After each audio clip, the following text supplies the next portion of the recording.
नमस्कार, आप देख रहे हैं जनता टीवी और मैं हूं आपके साथ अभिषेक। खबरों का रुख करते हैं और सबसे पहले आपको बता दें कि गृह मंत्री देश की अमित शाह लगातार दौरे कर रहे हैं। अयोध्या में विपक्षियों पर उन्होंने जमकर बरसा भी है। उन्होंने बड़ी बात कही है। केंद्रीय गृह मंत्री अमित शाह बरेली में हुंकार भरी है। तो बता दें कि पहले अयोध्या का दौरा किया है, अयोध्या में भी जनसभा की है और उसके बाद बरेली में हुंकार भरने पहुंचे, जहां अमित शाह ने अपना दमखम दिखाने में कोई कसर नहीं छोड़ी है। बरेली में सबसे पहले अमित शाह ने शाही से फतेहगंज पश्चिमी की ओर से सीबीगंज से होकर बरेली पहुंची भाजपा की जन विश्वास यात्रा को रवाना किया। यात्रा के समापन से पहले भाजपा ने बरेली में रोड शो का आयोजन किया। इसमें केंद्रीय गृह मंत्री अमित शाह भी शामिल हुए। अमित शाह सीधे कुंभ खाना पहुंचे और रोड शो में शामिल हुए। अमित शाह के रोड शो में अपार जन सैलाब उमड़ा, जिसे बीजेपी पार्टी के शक्ति प्रदर्शन के रूप में देखा जा सकता है। तो गृह मंत्री अमित शाह रोड शो और जन विश्वास यात्रा के समापन के बाद रात में बरेली में ही प्रवास करेंगे। इस दौरान विधानसभा चुनाव की तैयारियों के संबंधित अन्य मुद्दों पर भी वार्ता होने की संभावना भी जताई जा रही है।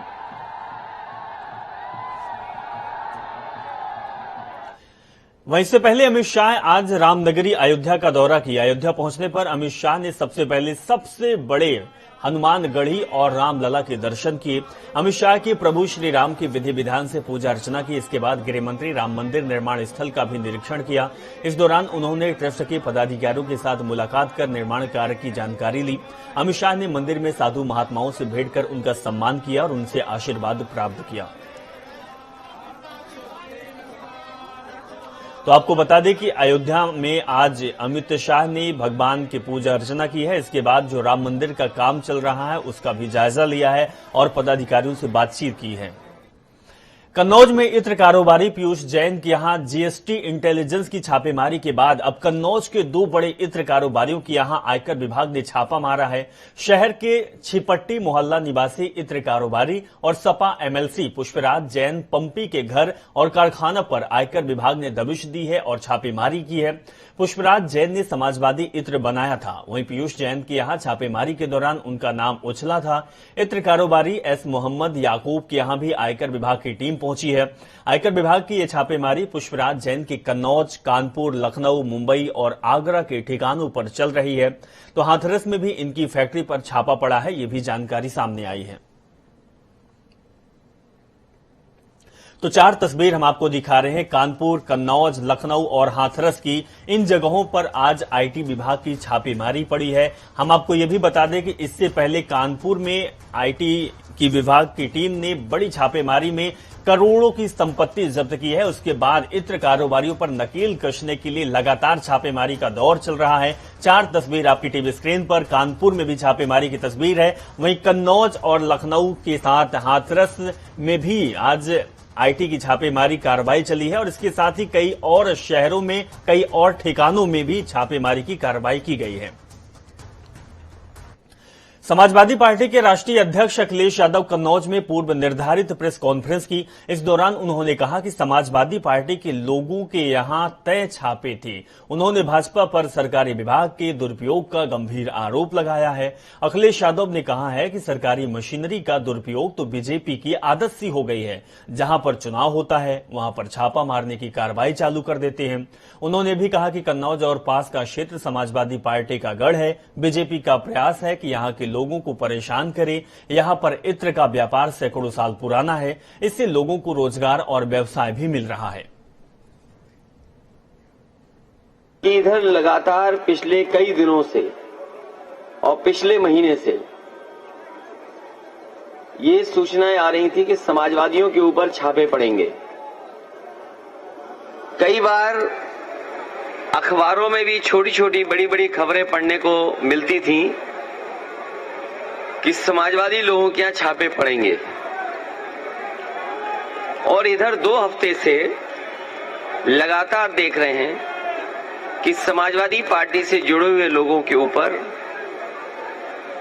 छापे पड़ रहे हैं। और दिल्ली से जब भी भारतीय जनता पार्टी का लखनऊ में, यूपी में कार्यक्रम होता है, लगता यह है कि साथ अपने इन विभागों को भी बुलाते हैं, साथ ला करके या निर्देश दे करके उनको यहां लाया जाता है और लगातार छापे पड़ रहे हैं। भारतीय जनता पार्टी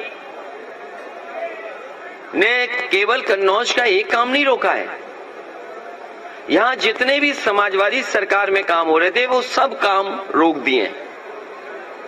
यहां पर पहला उत्तर प्रदेश का सरकार का अपनी सरकार की पराग का काऊ मिल्क प्लांट लगा था, और काऊ मिल्क प्लांट इसलिए लगाया था कि आसपास यहां के किसानों से दूध खरीदा जाएगा और दूध के जो प्रोडक्ट्स बनेंगे, जो मिल्क प्रोडक्ट्स होंगे, वो काऊ मिल्क प्लांट के से काऊ के ही दूध के प्रोडक्ट्स होंगे। जनता ने यह मन बनाया है कि जिस समय चुनाव होगा भारतीय जनता पार्टी का सफाया होगा। जनता इनके कार्यक्रमों में नहीं जा रही है। इनकी जो रैलियां हो रही हैं उसमें जबरदस्ती लोगों को बस में बैठाते हैं। इनके लेखपाल, इनके तहसीलदार, इनके एसडीएम, इनके डीएम, इनके कप्तान ये चुनाव लड़ रहे हैं, ये रैलियां आयोजन करा रहे हैं, ये रैलियों के आयोजक हैं। अगर भारतीय जनता पार्टी की रैली हो तो सबसे पहले सूचना उनको जिलाधिकारी को देनी पड़ती है। जब जिलाधिकारी को सूचना आ जाती है तो सबसे पहले रोडवेज की जितनी बसें वो बुक की जाती हैं।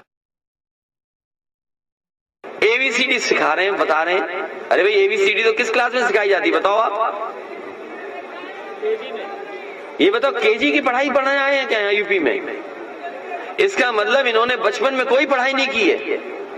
इन्होंने बचपन में कोई पढ़ाई नहीं की, इसलिए अब एबीसीडी सीख रहे हैं। ये बचपन में सीखी जाती है। और अगर एबीसीडी सिखानी है तो लखनऊ में बैठे बाबा मुख्यमंत्री को कम से कम विकास की एबीसीडी सिखा दो। यूपी सरकार में कैबिनेट मंत्री नंद गोपाल नंदी ने आज बांदा जिले का दौरा किया। इस दौरान उन्होंने समाजवादी पार्टी पर जमकर निशाना साधा। उन्होंने कहा कि अखिलेश यादव मुस्लिम वोट की लालच में जिन्ना को महापुरुष बताने वालों का बस नहीं चल रहा, नहीं तो वे अपने पिता की संज्ञा भी दे डालते। और क्या कुछ उन्होंने कहा मंत्री जी ने, हम आपको सुनाते हैं।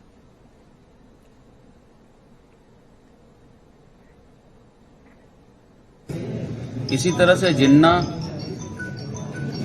को इस राष्ट्र का महापुरुष बनाकर, कहो वोट की लालच में, पता नहीं कौन सलाहकार है उनका, कि वोट की लालच में इस तरह के बयान दे रहे हैं कि मुस्लिम समाज को वोट हमको कैसे मिल जाए। कल ओसामा बिन लादेन को भी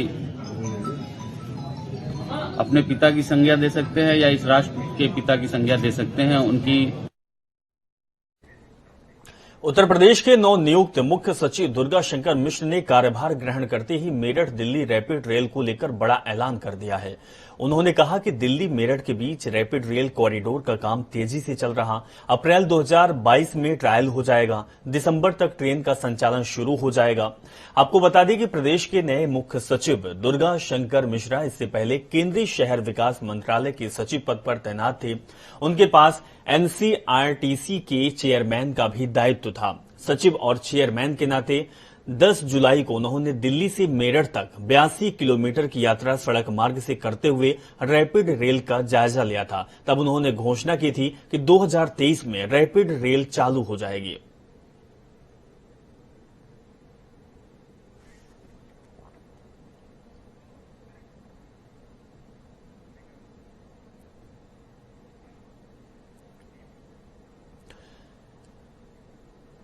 वहीं बांदा जिले के दौरे पर पहुंचे बहुजन समाज पार्टी के महासचिव सतीश चंद्र मिश्रा ने बीजेपी पर जमकर निशाना साधा है। उन्होंने कहा कि बीजेपी की स्थिति आने वाले चुनाव में बहुत खराब होने वाली है। साथ ही उन्होंने कहा कि बीजेपी ने अभी तक एक भी प्रत्याशी की घोषणा नहीं की। उनकी स्थिति का अंदाजा इसी से लगाया जा सकता है कि भाजपा की सरकार अब जाने का काम हो रहा है और भाजपा जो है उत्तर प्रदेश से बाहर होने जा रही है और बहुजन समाज पार्टी की पूर्ण बहुमत की सरकार बनाने जा रहे हैं। भारतीय जनता पार्टी और समाजवादी पार्टी इतनी कमजोरी महसूस कर रहे हैं कि वो आज भी एक भी प्रत्याशी घोषित नहीं कर पाए पूरे उत्तर प्रदेश में। इसी से समझ लीजिए, जबकि इतनी बैसाखियां लेके घूम रहे हैं, इतने लोगों लोग साथ कहते हैं दल का गठबंधन कर लिया, कितनी सीट किसको दी है ये भी नहीं बता पाए हैं और न एक प्रत्याशी घोषित कर पाए। जिस दिन प्रत्याशी घोषित कर पाएंगे, उनकी जो अभी सरकारी मीटिंगें चल रही हैं जिसमें कि सरकारी पैसे से और मीटिंग में लोग बुलाए जाते हैं, उसमें भी 500 से ज्यादा लोग नहीं दिखेंगे। उत्तर प्रदेश में होने वाले विधानसभा चुनाव को चंद हफ्ते ही बचे हैं और अपने भाषणों से विरोधियों पर तीखा हमला करने वाले समाजवादी पार्टी के वरिष्ठ नेता और रामपुर के सांसद आजम खान पर कई मुकदमे दर्ज होने के नाते लगभग 2 सालों से वो सीतापुर के जेल के अंदर कैद हैं। मौसम चुनाव का है, ऐसे में उनकी रिहाई की मांग तेज हो चली है। इसे लेकर सपा कार्यकर्ताओं ने अनिश्चितकालीन धरना भी शुरू कर दिया है। धरना प्रदर्शन कर रहे विनोद कुमार के मुताबिक आजम खान के साथ लगातार उत्पीड़न हो रहा है। 22 महीने से उन्हें जेल में रखा हुआ है। एक षड्यंत्र रचकर उन पर केस किए गए और हम सरकार से, मतलब उन्होंने कहा कि हम सरकार से अनुरोध करते हैं कि हमारे सांसद जी को जल्द से जल्द छोड़ दिया जाए।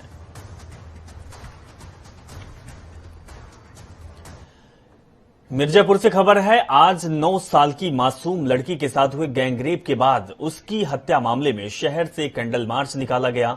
व्यापारियों ने खुलकर कैंडल मार्च का समर्थन किया और पीड़ित को न्याय दिलाने की मांग की गई। इस कैंडल मार्च में सुप्रीम कोर्ट की वकील सीमा कुशवाहा भी शामिल रही। जिले के अंदर जो 9 साल के बच्ची के साथ दर्जगी हुई है, उसको बुलाया नहीं जा सकता। हम मोमबत्ती जलाकर के उस बिटिया को आत्मा की शांति के लिए ईश्वर से प्रार्थना करते हैं और जो आरोपी है उसको कड़ी से कड़ी सजा मिले, इसके लिए भी ईश्वर से ही कहूँगा। उस बच्ची को जस्टिस दिलाने के साथ साथ आखिर ऐसे क्राइम कैसे रोकें, उस पर भी हमें ज्यादा सोचने की जरूरत है।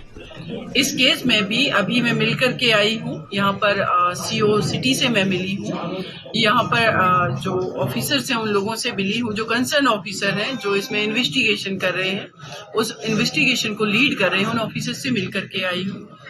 FIR हो चुकी है। मेरी 27 तारीख को बात हुई थी, जब ये यहाँ के सीओ सिटी उनसे बात हुई थी।